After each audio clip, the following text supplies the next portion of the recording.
नमस्कार दोस्तों, मैं उसके बाद आप देख रहे हैं आपसे यूट्यूब चैनल। हमारा जो पार्ट 9 कंप्लीट हो चुका है, हम पार्ट 10 में चलेंगे। पार्ट 10 में जाने से पहले कुछ तुमको बता देना चाहता हूँ। जो भी ये वीडियो नया देख रहा है, मतलब मेरे बारे में कुछ पता नहीं है, मैं 10 से 15 चैप्टर पूरा फुल कोर्स का ठीक है, फुल कोर्स का नो रिवीजन वीडियो छोड़ चुका हूँ।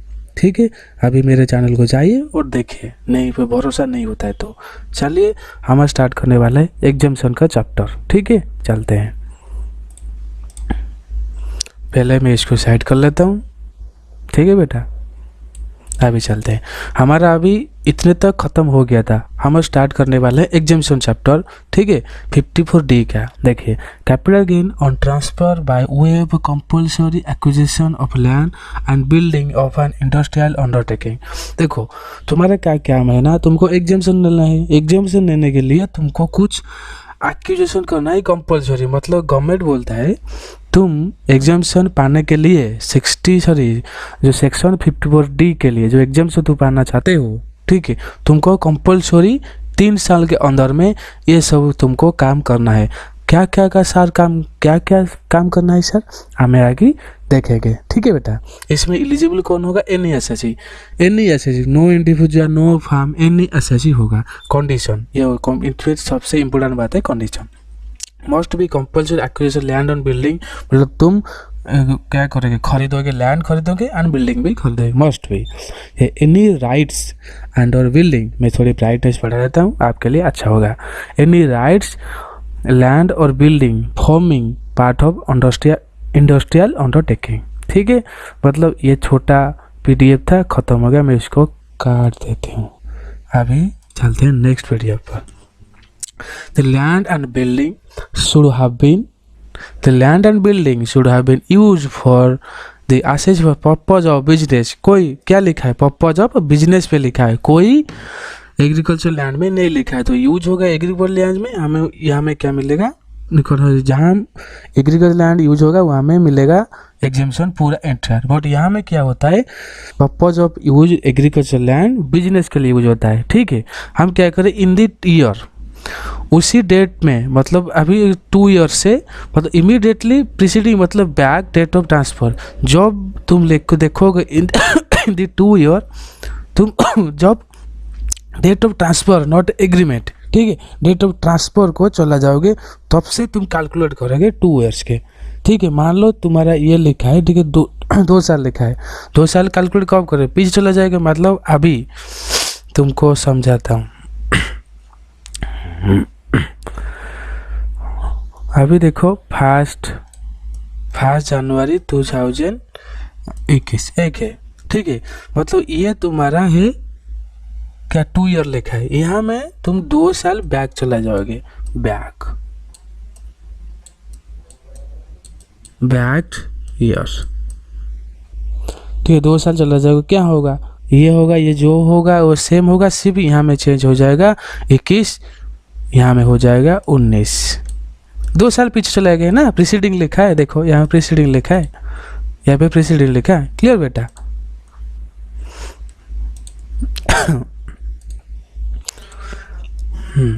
उसके बाद आते हैं, अभी आता है द एसएससी मस्ट परचेज,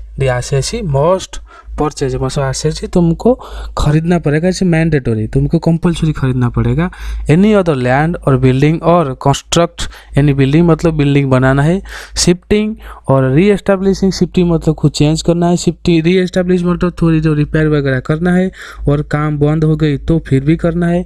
री एस्टेब्लिशिंग अंडर में आता है एग्जिस्टिंग अंडरटेकिंग, री एस्टेब्लिशिंग बिजनेस होगा ना, एग्जिस्टिंग जो पहले से है वो तुमको काम करना है। और setting of a new industrial undertaking within 3 year from the date of transfer. ठीक है, सारे कुछ देखो डेट ऑफ ट्रांसफर में होता है, जब बैक चला जाओगे। ठीक है बेटा, चलिए एग्जाम्शन मिलेगा कैसे, if the cost of new asset greater than capital gain. अब जो करे ना, जो हम बिजनेस करें, तुमको जो प्रॉफिट मिलता है, तो कैपिटल गेन में क्या होता है, तुम कैपिटल गेन बेचे, क्या देखे, कैपिटल गेन तुम बेचे, मतलब कैपिटल ऐसे लैंड बिल्डिंग आप बेच के जो गेन हुआ, मान लो बिल्डिंग का दाम है 50 लाख, तुम बेचे 60 लाख, 10 लाख क्या गेन हुआ, ठीक है, उसी की बात कर रहा है। If cost of new asset, तुम्हारा जो न्यू एसेट है, ठीक है, लेस देन कैपिटल गेन है, जो कैपिटल तुम्हारा जो प्रॉफिट हुआ है उसमें कम है जो न्यू एसेट तुम खरीद रहे हो, ये केस हुआ है तो entire capital gain is exempted. समझ आया नहीं समझ आया?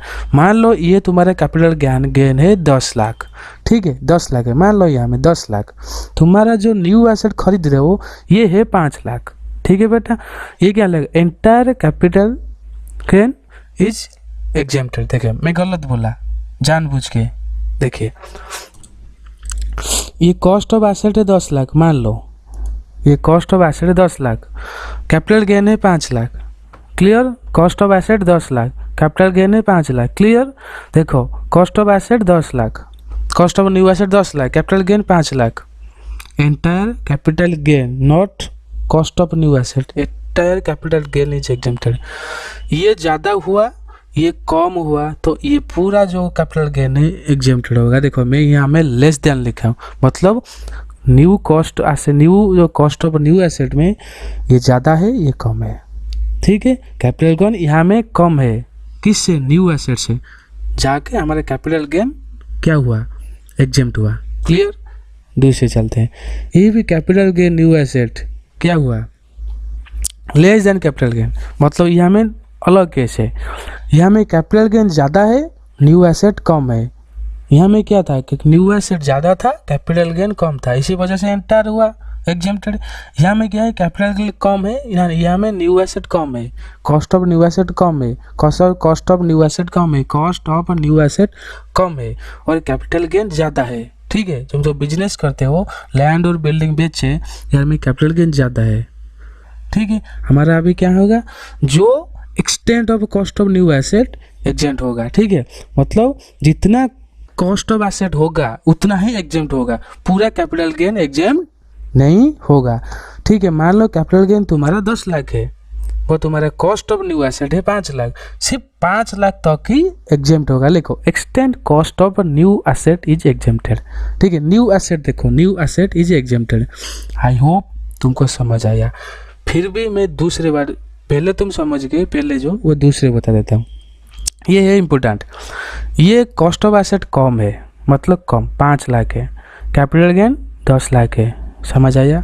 Cost of asset 5 lakh, capital gain 10 lakh, exempted क्या होगा, सिर्फ 5 लाख ही जो लिखा है ना, extent of cost of new asset exam, सिर्फ 5 लाख ही एग्जेम्प्ट होगा, ये कैपिटल गेन 10 लाख एग्जेम्प्ट नहीं होगा। क्लियर? हाँ सर क्लियर। फिर भी तुमको नहीं समझ आता है ना, कोई टेंशन नहीं है, एग्जाम्पल से मैं तुमको समझा देता हूँ और मैं भी इलस्ट्रेशन में समझा दूंगा और एग्जामिनेशन क्वेश्चन भी समझा दूंगा। मतलब मेरे पास आए ना, फेल होके जाने का क्वेश्चन ही नहीं है, पूरा अच्छे नंबर रख के पास करेगा, जस्ट नॉट पास, जस्ट पास कर देते हो, सिर्फ 400 से 200 205 6 रखते पास नहीं, पूरा अच्छे नंबर पास करके जाओगे, ये मेरा वादा है। देखना मैं कंप्लीट करूँगा ग्रुप 1 पूरा कोचिंग, उसके बाद मेंटरशिप स्टार्ट करके देखा तुमको पास करा के ही छोड़ूंगा, पर 0 पैसा, कोई पैसा नहीं है। चलिए इसमें क्या देखो, section 44 EC, capital gain not chargeable on investment in short term bonds. मतलब यहाँ में हमारा काम क्या है, हमें कैपिटल गेन मिलेगा बट हम चार्जेबल नहीं होगा। किस किस चीज़ में होगा, नहीं होगा, शॉर्ट टर्म बॉन्ड्स में हम चार्जेबल नहीं होंगे, ठीक है। यहाँ में हमारा एग्जाम्पशन क्या मिलेगा, हम वही देखेंगे। यहाँ में एलिजिबल कौन है, और कोई है एनी एसेट ट्रांसफर, लैंड और बिल्डिंग और बोथ होगा, ये LTC मतलब क्या है, लॉन्ग टर्म कैपिटल एसेट, ठीक है बेटा। चलते हैं क्वालिफाइंग एसेट, यहाँ में कौन कौन चीज़ें क्वालिफाई होगा एसेट में, ठीक है। which capital gain has to be invest bond of NHAI or RECL or any other bond notified by CG। यह देखिए रिडीमेबल आफ्टर 5 ईयर, ये जो भी होगा रिडीमेबल आफ्टर 5 ईयर होगा। इसमें क्या करेंगे हम, जो भी कैपिटल गेन होगा हमारा चार्ज नहीं होगा, मतलब हम टैक्स नहीं देंगे, ठीक। कौन सा NHAI RECL और जो भी गवर्नमेंट नोटिफाई करेगा, ठीक है बेटा। चलिए time limit for purchase at construction, हमारा टाइम लिमिट होना चाहिए कंस्ट्रक्शन और परचेज का। Purchase within a period of 6 month after the date of transfer. ठीक है, जब क्या लिखा है, purchase within a 6 month after date of transfer.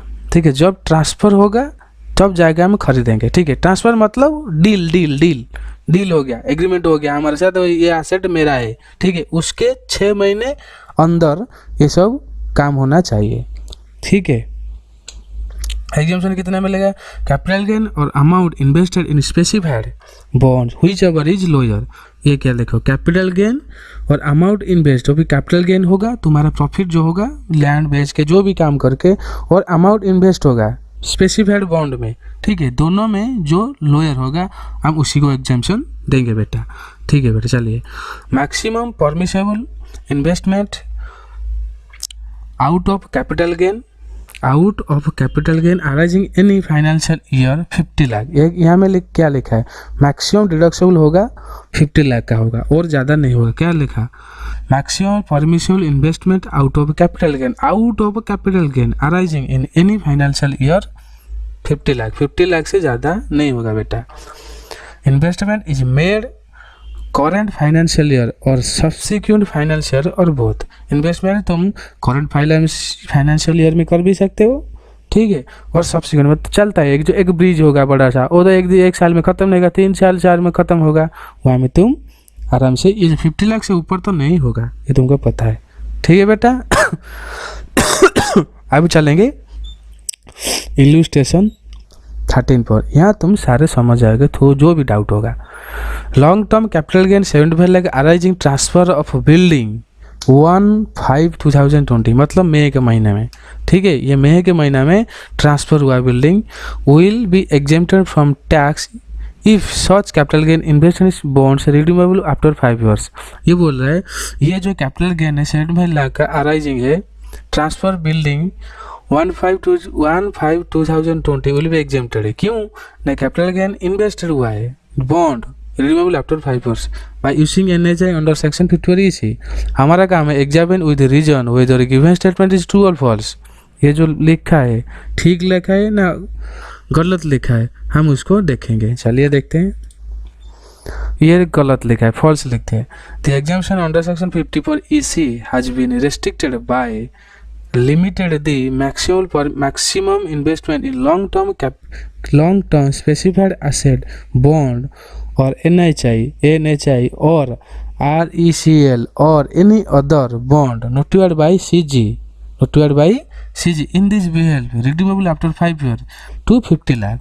ये क्या लिखा है, देखो क्वेश्चन में क्या लिखा है, क्वेश्चन में लिखा है 75 लाख, ये सारे लिखा है ठीक है, पर अमाउंट ही गलत क्या है। ठीक है, हमारा 75 लाख नहीं देते हैं, हम देते हैं कितना 50 लाख। ठीक है, हमारा परमिसेबल हमारा क्या है, डिडक्शन है 50 लाख बेटा। ठीक है बेटा, चलिए फिर देखते हैं। सच investment is made during the relevant previous year और द सब्सिक्वेंट प्रीवियस ईयर और बोथ, मतलब जो करंट फाइनेंशियल और जो भी सब्सिक्वेंट जो 2 साल 3 साल 4 साल अंदर में हो सकता है। जो ब्रिज होता है 4-5 साल लगता है ना, वो भी हमको तुमको डिडक्शन देंगे।